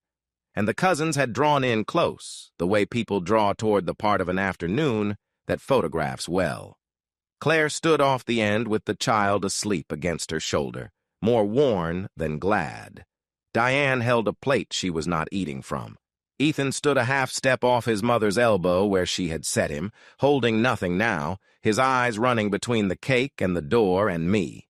And Vivian was at the head of it, with the cake knife lying ready along the board by the bottom tier, and her marked-up program set on the cloth beside the plate, my name still barred across the Godparents line, face up, while she waited on the last of the room before she said whatever she had carried in here to say. I walked the length of the table to her and set the offer down flat, the way you lay a level on a sill, where the near half of the room would take it clean. "Go ahead," I said. "Say your few words. Everyone's here." It checked her for a beat.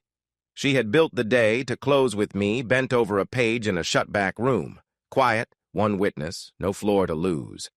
And here I stood in the middle of hers, handing her the very thing she had steered the whole family toward since the church.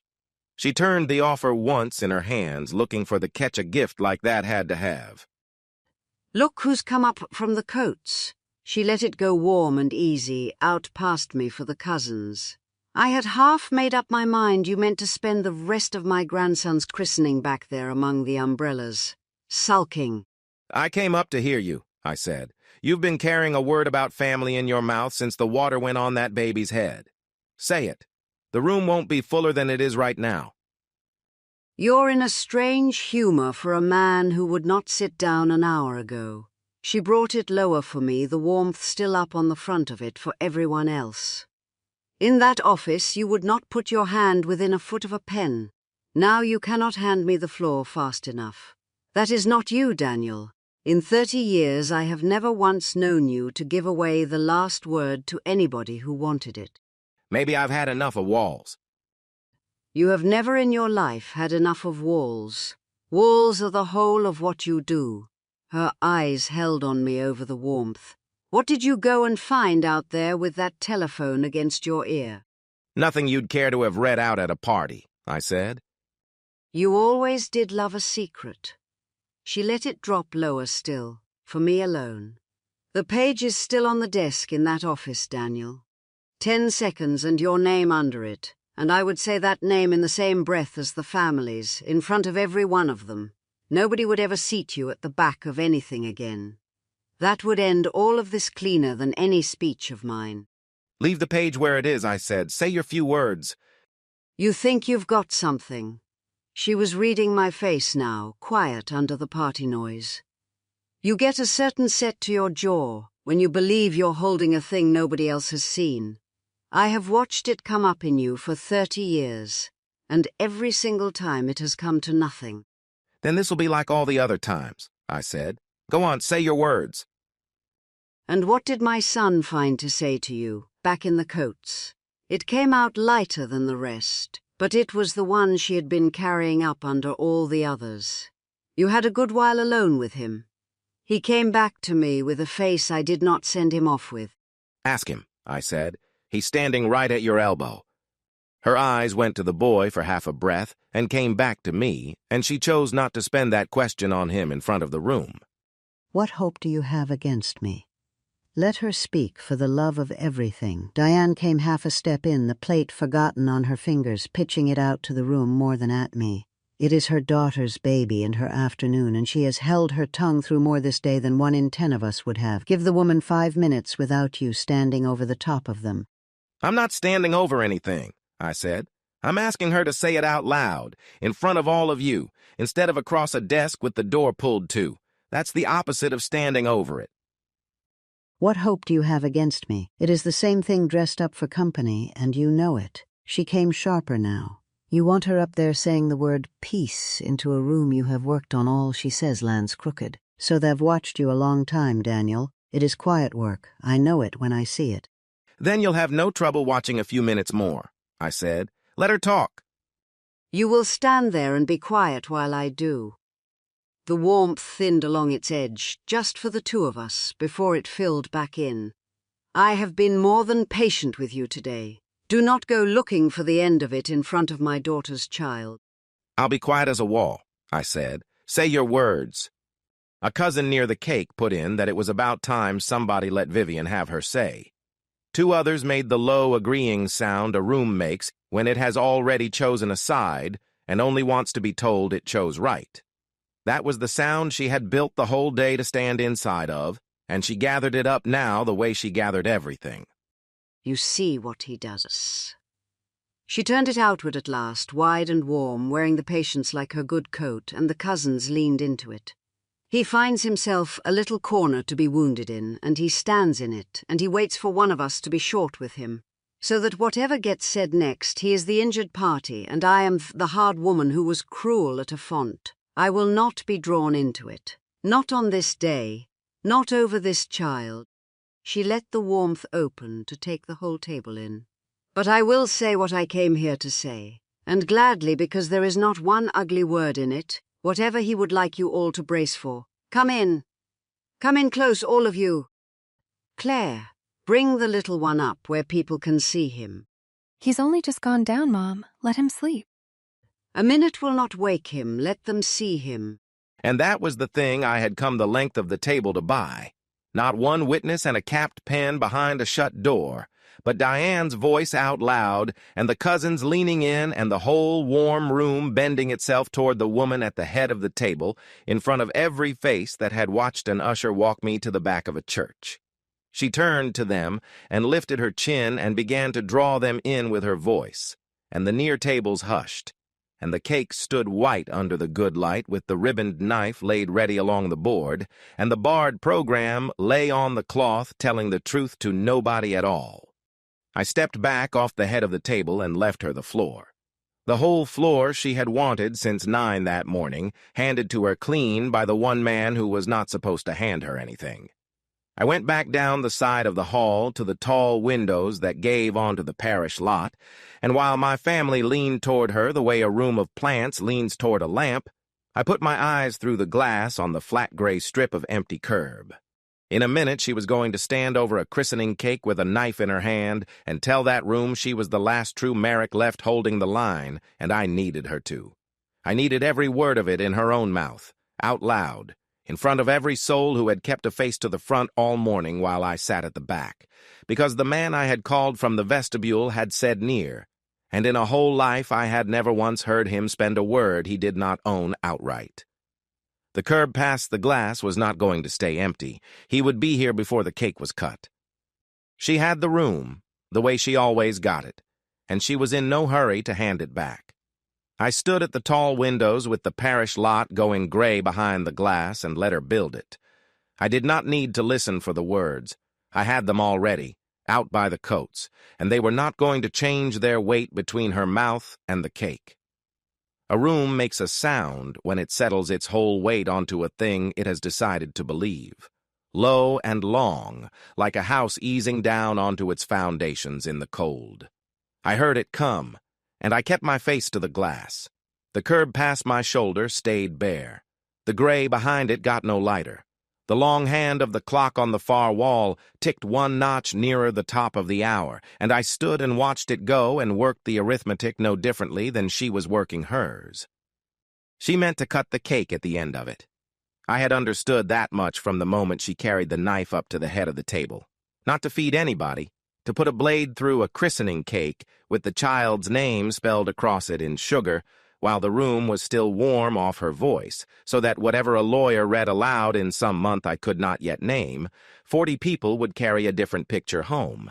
Vivian Merrick cutting the first slice in a house she had held together with her 2 hands.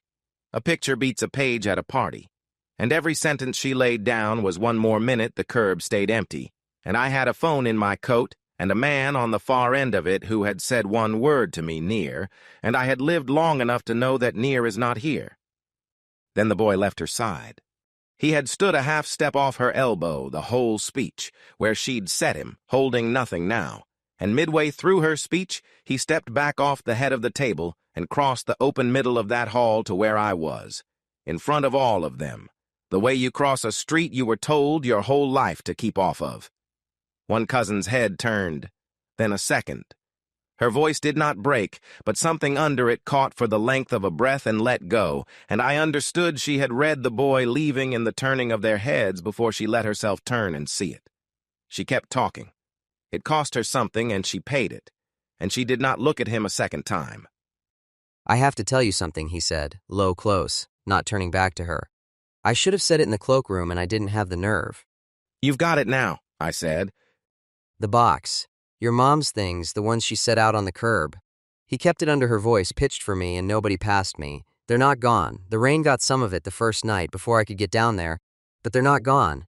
I went out after she went up to bed, and I carried them all back in and put them in the closet in the upstairs hall, behind the winter coats where she never once looks.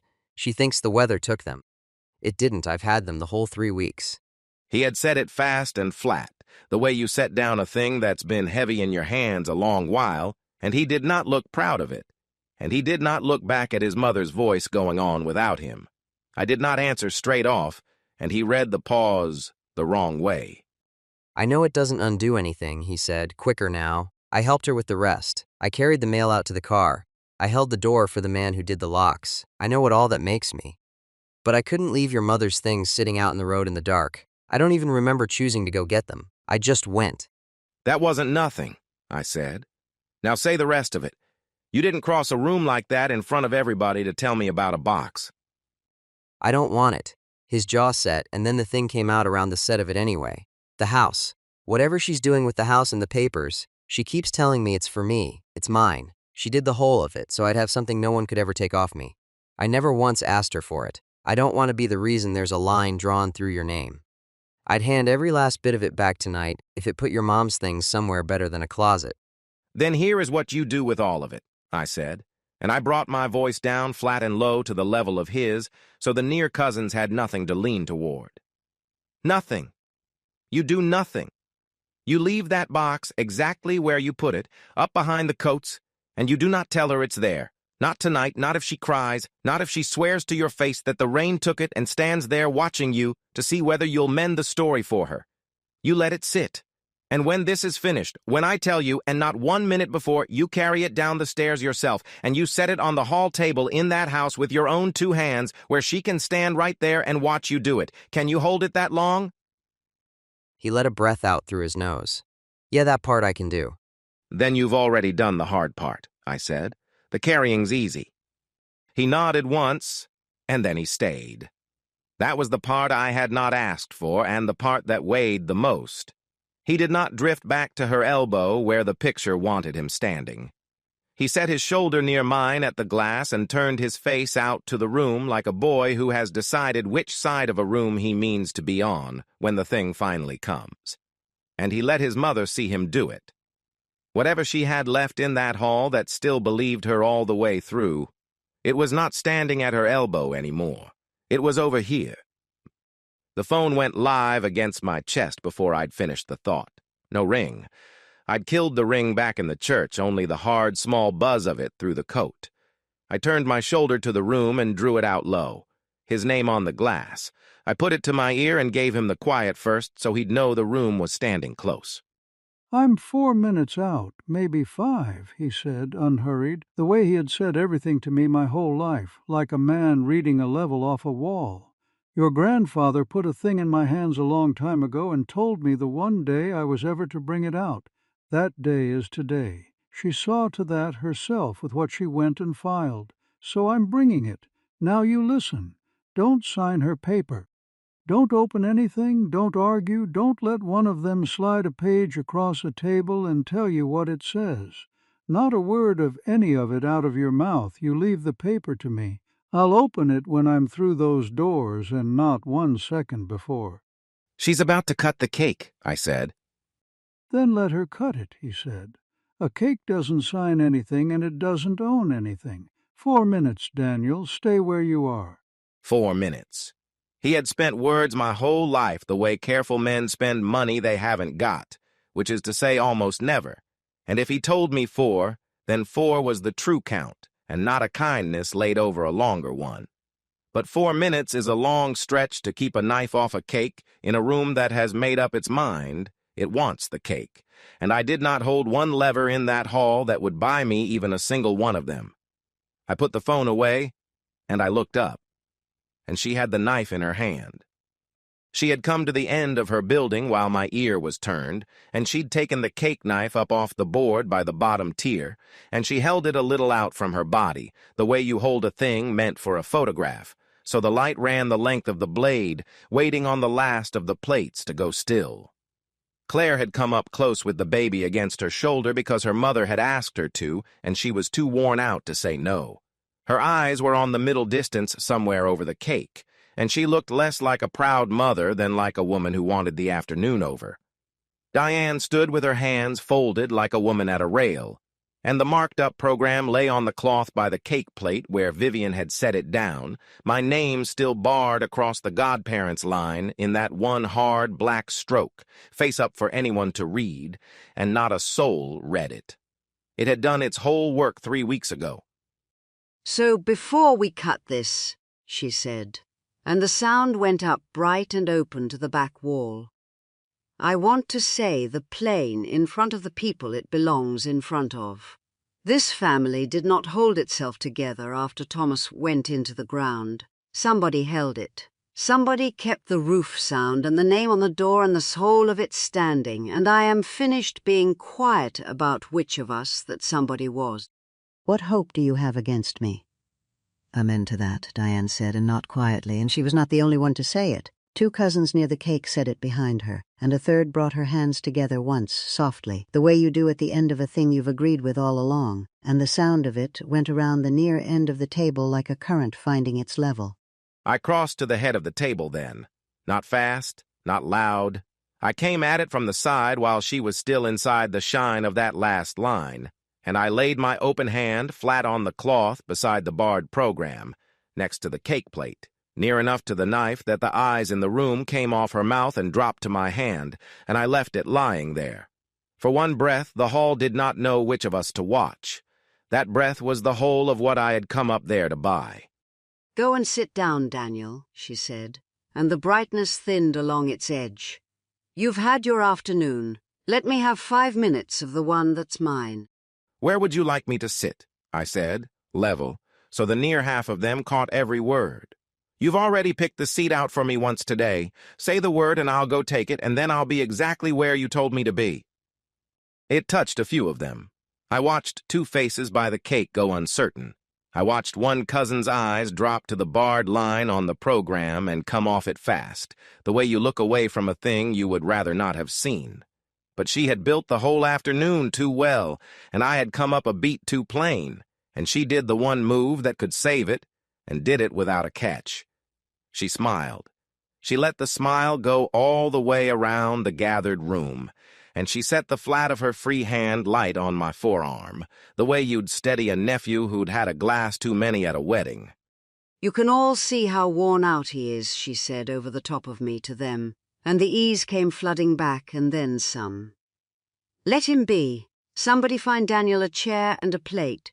Go on. Nobody is putting anybody in the back of anywhere today. That was never me. Whatever it is he's been telling you out there by the coats." She lifted the knife again and turned the flat of it to the room, glad to be handed off the sharp thing and set back down in front of the cake. "Now, let's cut this and get on to the good part of the day." And the room went with her. It went the way it had gone the whole of my life. Easy, glad, closing back over the place my hand had opened the way water closes over a dropped stone, without a mark left to show where the stone went in. I had bought one breath, and I had spent it, and there was not a second one anywhere in that hall for me to buy. She had the knife and the cake and the child and 40 upturned faces, and my stepbrother by marriage was the only other body in the room facing the wrong way, and the barred program lay there on the cloth telling the truth to nobody at all, and somewhere out on a wet road. My grandfather's man was counting himself down from 4. There was nothing left in that room for my hands to do. So I did the last thing I had left. I stepped back off the head of the table, back down the length of it to the tall windows where the parish lot showed gray through the glass, and I put my eyes on the curb, because a man who has run clean out of moves inside a room can still stand and watch the door, and I was the one who had told the door where to come. Through the parish hall glass, I watched a gray sedan stop at the curb, and a small old man in a brown coat get out with a folder under his arm and start up the steps, not hurrying at all. Walter Albright did not knock. He came through the doors while Vivian still had the cake knife in her hand, crossed to the table where she had laid her marked-up program, and set the folder down beside it. He was smaller than the room had any picture ready for, and less hurried than it wanted, a spare old man in a brown coat with the rein still standing in beads across the shoulders of it. And he did not look for the host or wait to be named or count the faces that had already begun to turn. He looked at the table. He set the brown folder square on the cloth beside the barred program, the way you set a level down on a windowsill, flat and without ceremony. And then he stood off it half a step and let the room come to him. And it came. Not because he called it, and not because he raised anything at all, but because he had stopped moving in a room that was still moving, and a still man in a moving room takes every eye there is. The cousins nearest the cake quit their small talk by 2s and 3s without knowing they had quit it. A fork went down on a plate somewhere behind me, and nobody picked it back up. The whole warm engine of the afternoon that she had been running since the church idled down to nothing, and into that gap he set one brown folder and said not a word. She knew him. I watched her place him, and I watched her decide inside the same breath that there was nothing in the small, wet shape of him to be afraid of. She had called him Arthur's golf friend for years, at holidays, in the voice you keep for the old and the harmless, the ones you seat and feed and do not listen to. Walter. The warmth came up over the whole of it, wide and easy, thrown out past him to the room. Walter Albright. Everyone, this is an old friend of Arthur's. He kept the men's golf calendar on Sundays, years back. Walter, you've walked straight into the middle of a christening and you're dripping on Father Doyle's floor. Whatever it is that's brought you out in this weather, it will keep till Monday. Come and let Claire find you a slice of cake and a dry chair. It's her grandson's baptism, for heaven's sake, Diane said, moving in at his elbow the way you move to steer a confused old man toward a seat. Sit down, Walter, have your tea. This isn't the day. It won't keep, I said, and I came up the length of the table while she was still holding that slice of cake out to him in the empty air. I took the two things I had carried against my chest the whole of that afternoon out of my coat. The cream card my father wrote in his own hand, my name on the Godparents line in his blue ink, unstruck, and the trust copy she had mailed to a dozen doors with that same name barred across it in hard black. I laid them both down on the cloth, the card beside the folder, her struck copy beside the barred program she'd carried in from the church, and I stepped back off the table the way he had. You can read them side by side now, I said. I did not say it to her. I said it to him. That's the one thing I came here to do. He opened the folder with 2 fingers, unhurried, as though there were no 40 people and no knife and no cake anywhere near him, and he drew the top page free and turned its recorder's stamp out to face the room. My name is Walter Albright. I wrote Arthur Merrick's papers for 30 years. When he made this one, he named me the man who keeps it, who holds it shut and carries it and brings it out on the single day it is ever needed. He told me what that day would look like when it came. He was very nearly exact. It came 3 weeks ago, and this afternoon it put on its good coat and walked into a church. He laid his flat hand down on the page. This is the recorded instrument. Everything on that table beside it has been altered. He meant hers. The card in front of me and the record under his hand were the only 2 papers on that whole cloth that said the same thing, and every sheet she had put her hand to said something else. The deed first, because it's short. He drew a second page up level with the first. This house went into Arthur Merrick's trust years ago. Recorded. Stamped. Dated at the couch long before anyone filed a name across it as owner. It has not been Vivian Merrick's to sell, to leave in a will, or to sign her own name over on any day of her life. Not for 1 hour of one day. A sound went through the near end of the table then, low, the sound a room makes when a thing it had agreed to stand on slides out from under its feet. Diane's plate came down flat onto the cloth. The knife did not move in Vivian's hand, but her hand had stopped being a thing arranged for a photograph and gone back to being only a hand, holding a blade it had forgotten it was holding. One of the cousins who had brought her hands together for Vivian 10 minutes before took a half-step backward off the table, the way you step back off a curb you had not seen coming. A man near the window said the word recorded. Low, to the woman beside him, turning it over as though it might come apart into something he could still argue with. It did not, and I watched him understand that it did not. The trust names the people Arthur kept the house for. It names one man to live in it, protected, for the whole length of his life, and to take it outright when his life is over. It names Daniel Merrick, and it names him inside a clause Arthur wrote out in his own words that no hand, not a widow's, not a trustee's, not a court's if he could reach that far, is ever to strike that man out of this house or out of this family.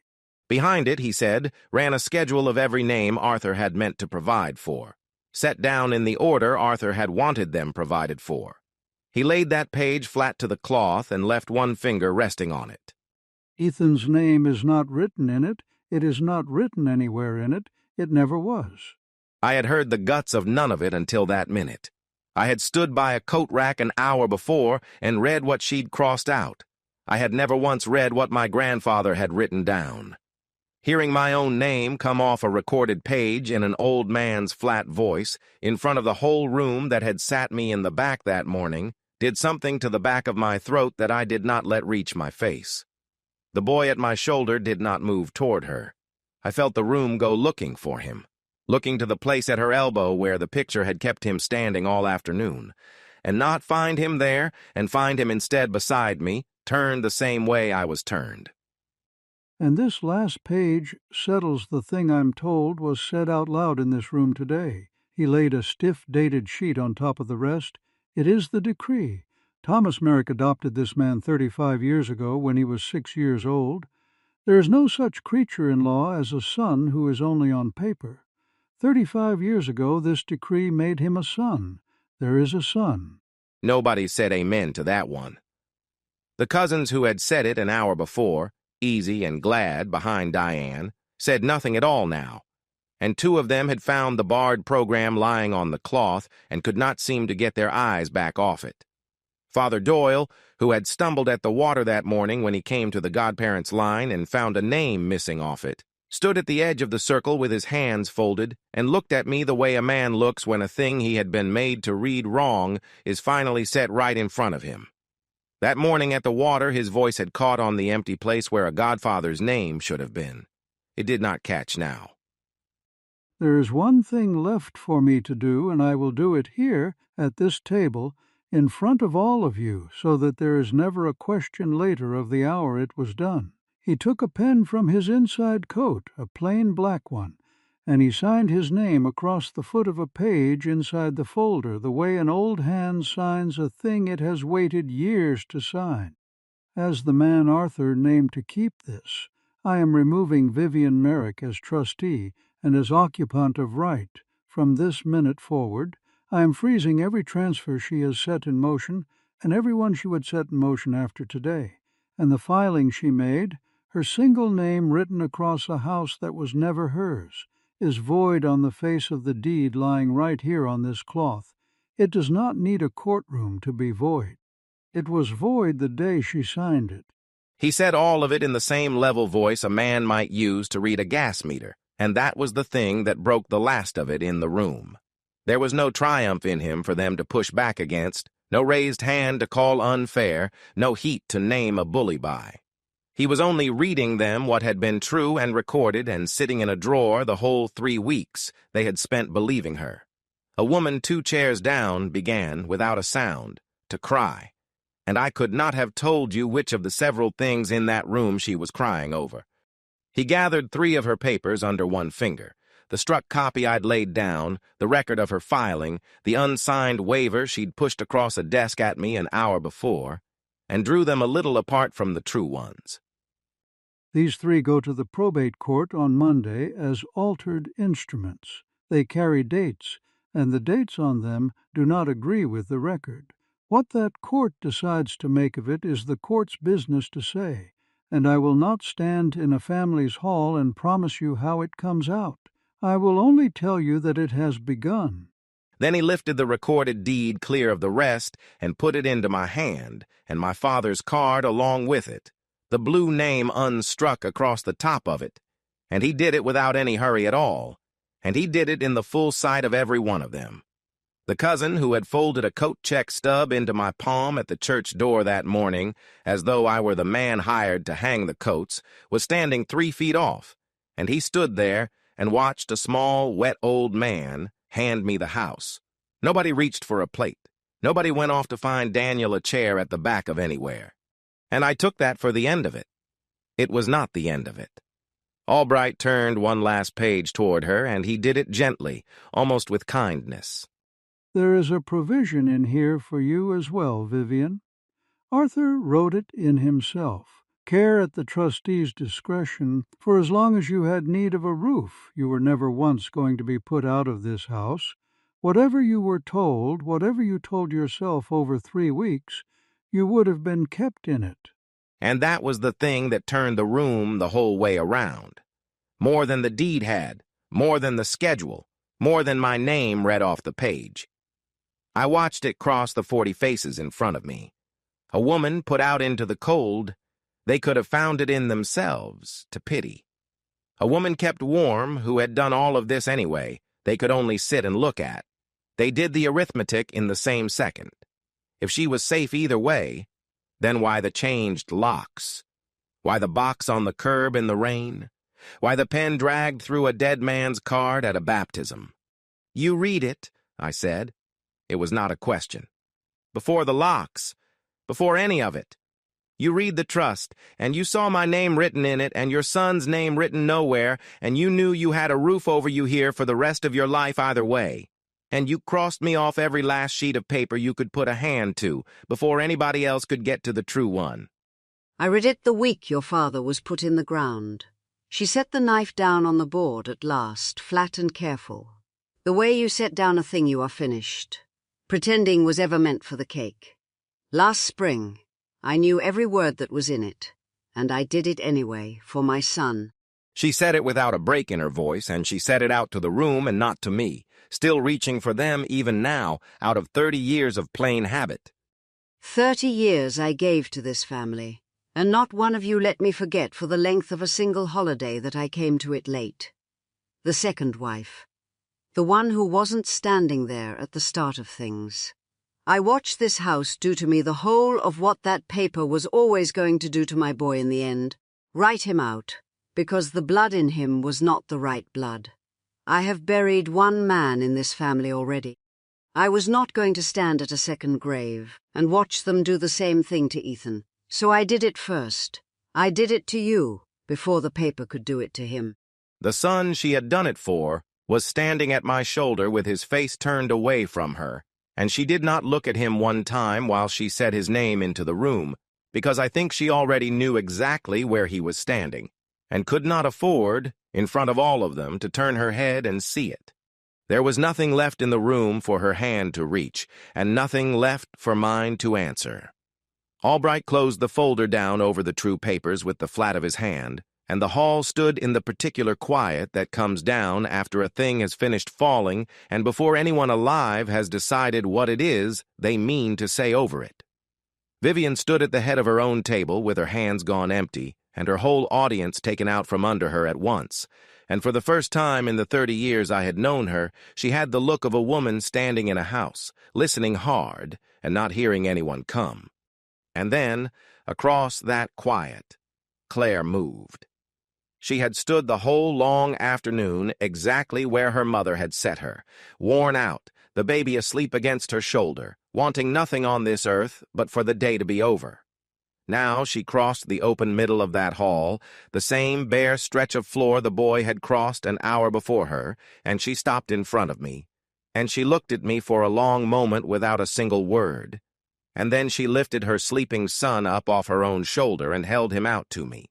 I had a recorded deed in one hand and my father's card in the other, and I set them both down on the cloth to take him.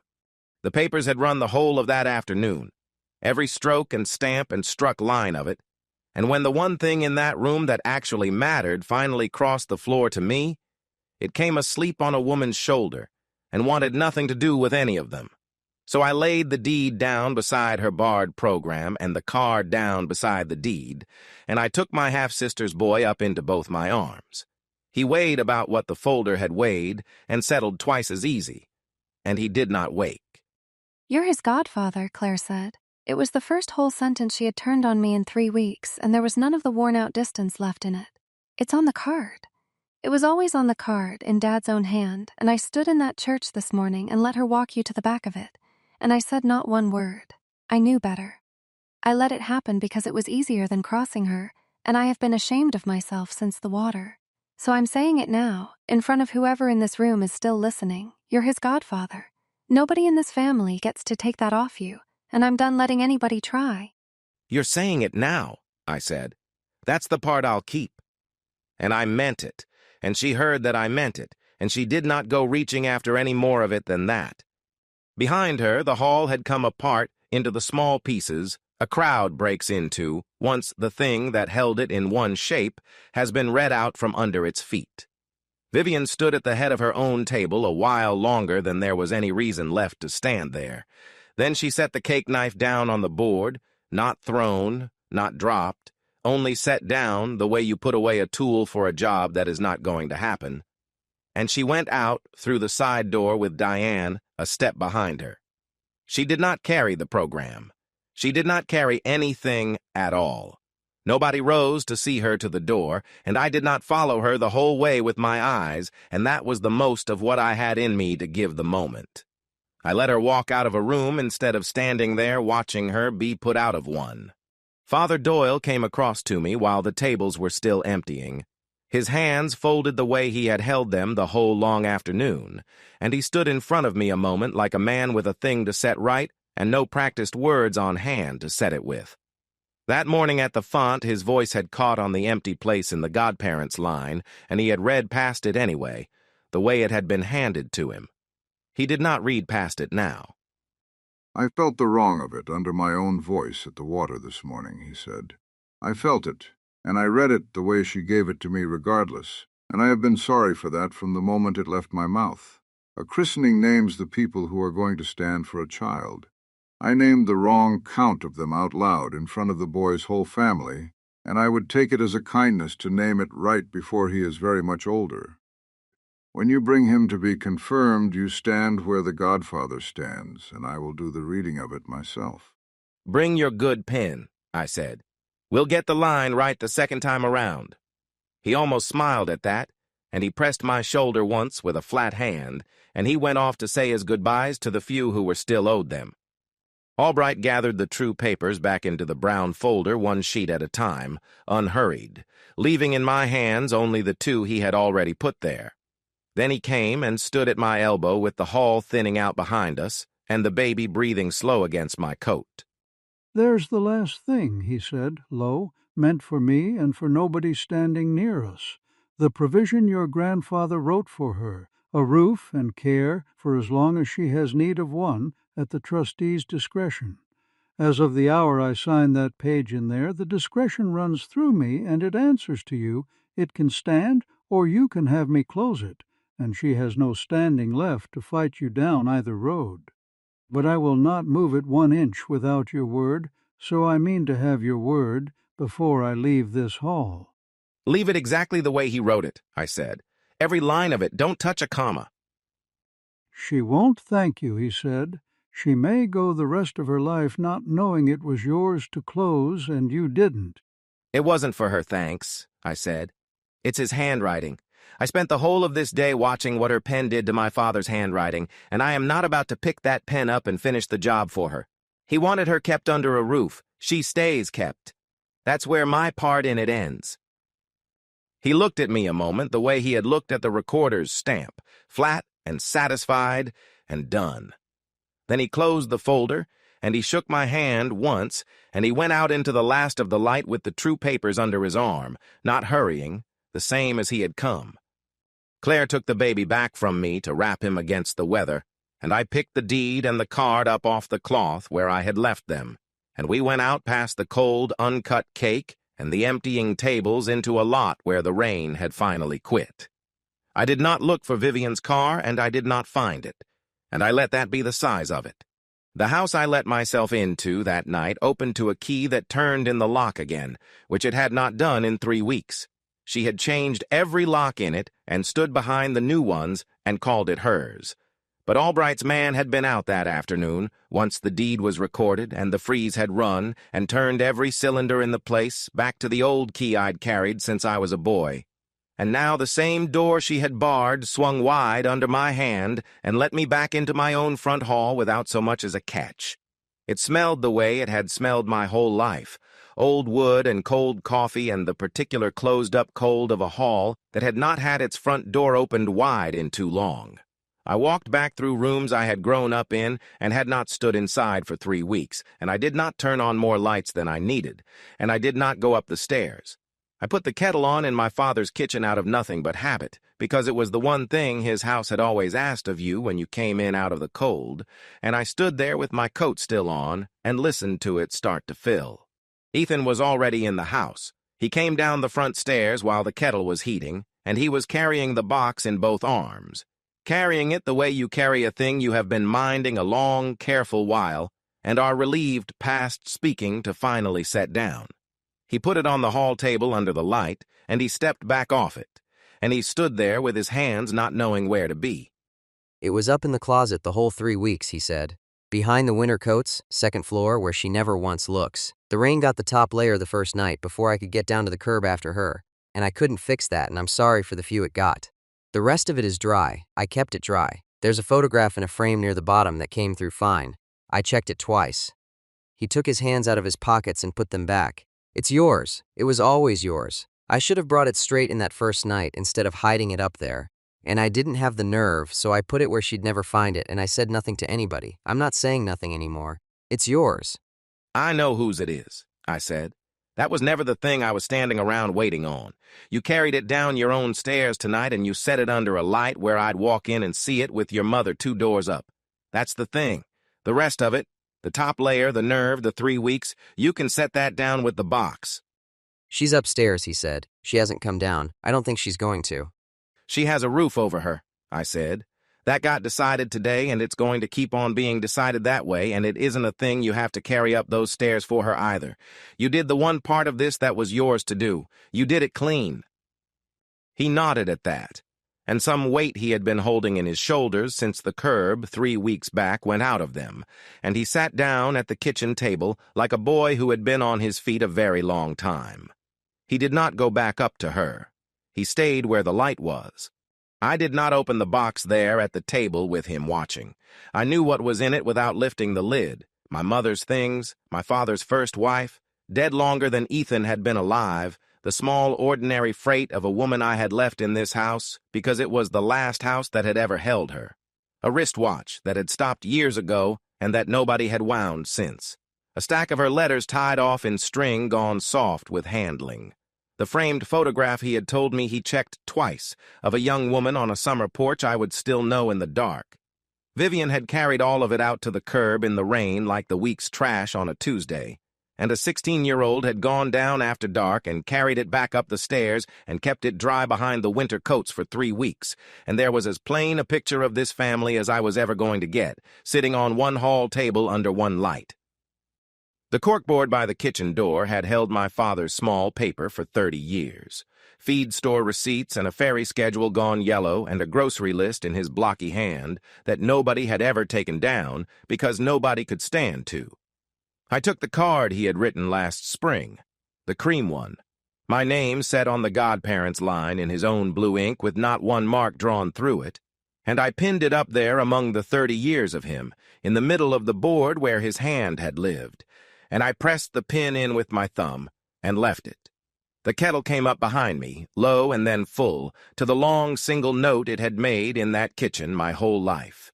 Claire came in from the front room with the baby asleep against her shoulder and stopped in the doorway looking at the card on the board, and then at me. And she didn't say anything about it, which was the right thing not to say. She crossed the kitchen and she laid the boy down into my arms the way you hand over something you have carried as far as you can and trust the next set of arms to carry. Hold him a while, she said. My arms are finished, and he'll sleep through the kettle, through all of it. Dad was the same. You could set a whole table around that man and never wake him. So I held him. He fit the way his mother had said he would, gone heavy and slack in that full-weighted sleep only the very young manage. One fist worked loose of the blanket and closed on the air. I stood there in my father's kitchen with his grandson warm against my arm and his own handwriting pinned back up on the wall where it had spent 30 years belonging, and the name a woman had dragged a black pen through in a church that morning, read out clean and whole in his blue ink above the counter, in the house that was going to keep me after all.